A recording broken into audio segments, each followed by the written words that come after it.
Hey guys, how's it going? Welcome to this video. Just want to do a video on TIPM issues, which is short for totally integrated power module issues. And this is extremely common for Chrysler vehicles, and essentially when I say Chrysler, I mean like Chrysler, Dodge, Jeep, and Ram vehicles. Um, So essentially, the TIPM is the fuse and relay box. That's essentially what it is. And you could also call it the power relay sensor. And it was called that before it was called the TIPM. But if you guys have Volkswagens between 2020 and 2014, it also includes the Wu-10 and Touareg as far as what brands this video is essentially encompassing. So this is a pretty common issue with Chrysler vehicles, Chrysler sub-brand vehicles. Essentially, if you guys don't know what the TIPM is, it pretty much distributes electrical power to various systems throughout your car: door locks, power windows, headlights, tail lights, signals, fuel pump, starter, cooling fan, wipers, washers, AC, radio, etc. And your ECM, your ECU, your all those modules, your instrument cluster, anti-lock brake systems, and obviously the computers that I mentioned: ECM, ECU, PCM. So essentially anything that has any kind of electrical power essentially goes through the TIPM. Is actually what actually relays the power from the battery to the rest of the vehicle. All right.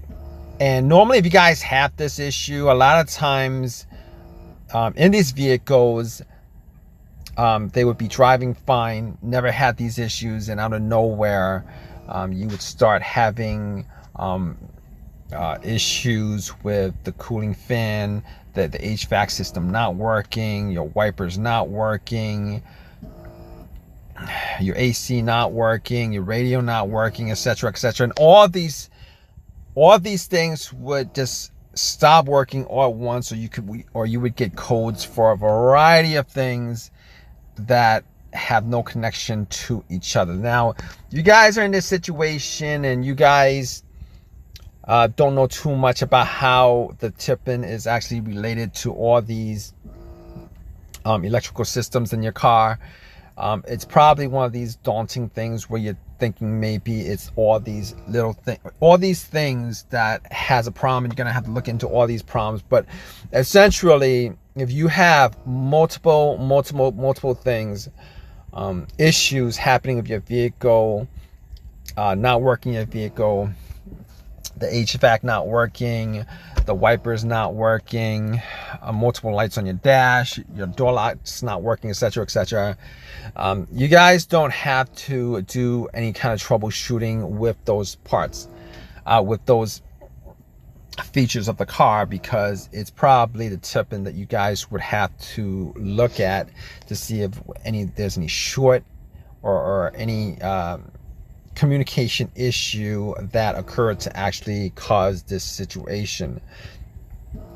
Because the TIPM itself is essentially a communication hub with all these modules, and it essentially is the main function that actually keeps the ECU, the ECM, the PCM, all these various systems working the way they're supposed to.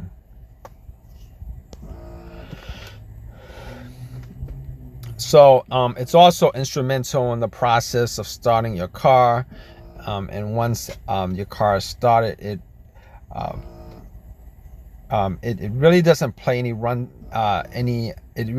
plays little to no role in engine runtime performance, but it does have a connection to all those systems that I mentioned.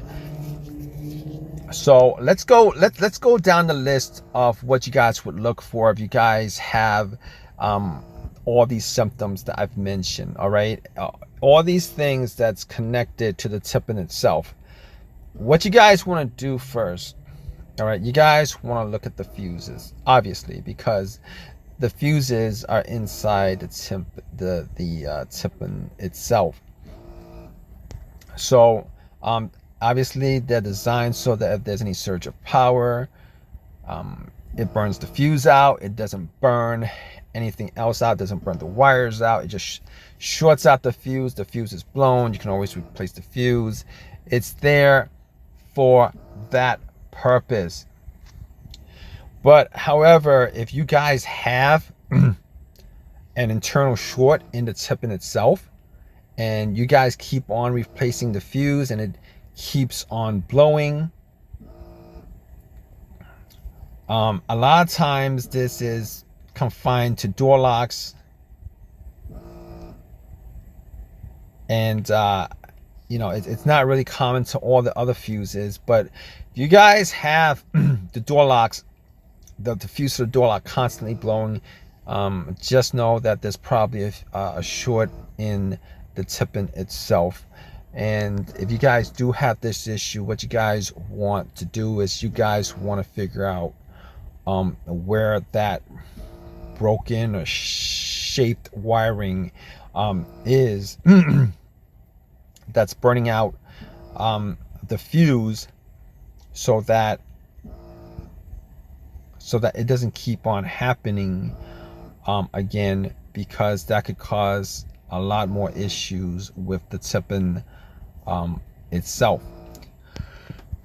Second thing you guys want to look for are relays.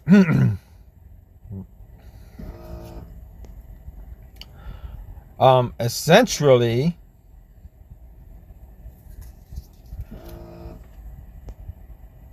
some of the relays can only be replaced on the TIPMs if it's soldered into the TIPM. All right. In those cases, you might want to just change the TIPM itself if you think that relay is the cause of your issue.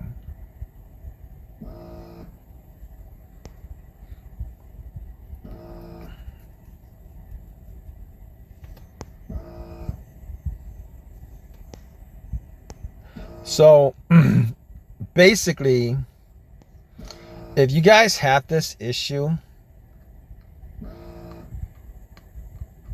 with the TIPM itself,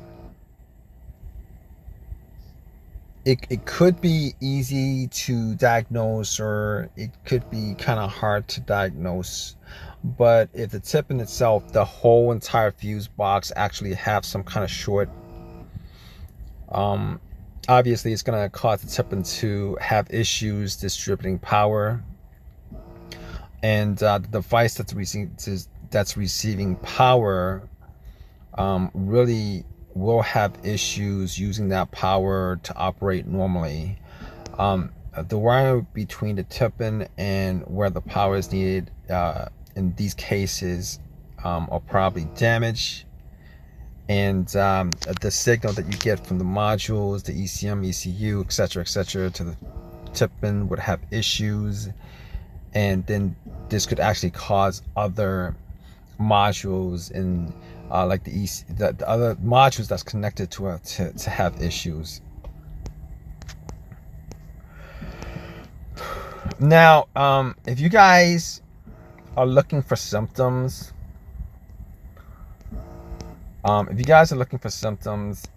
it's essentially this. All right.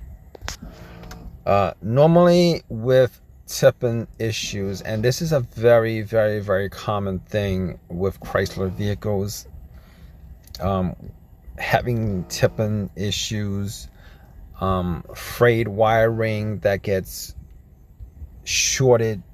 If you guys have a fuse that keeps on getting blown, there's frayed wiring. A lot of these situations would actually entail you having to change out the tip-in itself. They're not very expensive. A, they're not very expensive, and B, a lot of times you really do not have to program it. All right, the tip-ins don't normally need to program as long as you get the specific tip-in for your specific vehicle. All right, essentially, it's not like it's the ECU or the ECM or the TCM, the transmission control module. It's not really a computer system itself that needs to be programmed. All right, it actually just relays the power from the battery to these systems. Obviously, if you think about it, if you guys have, and in these situations, you're gonna have multiple things failing. It's not just one thing that's failing. If you get this situation where only one thing is failing, you might want to check the fuse for it, but it could be other things that could be causing it. It's probably not the tip-in.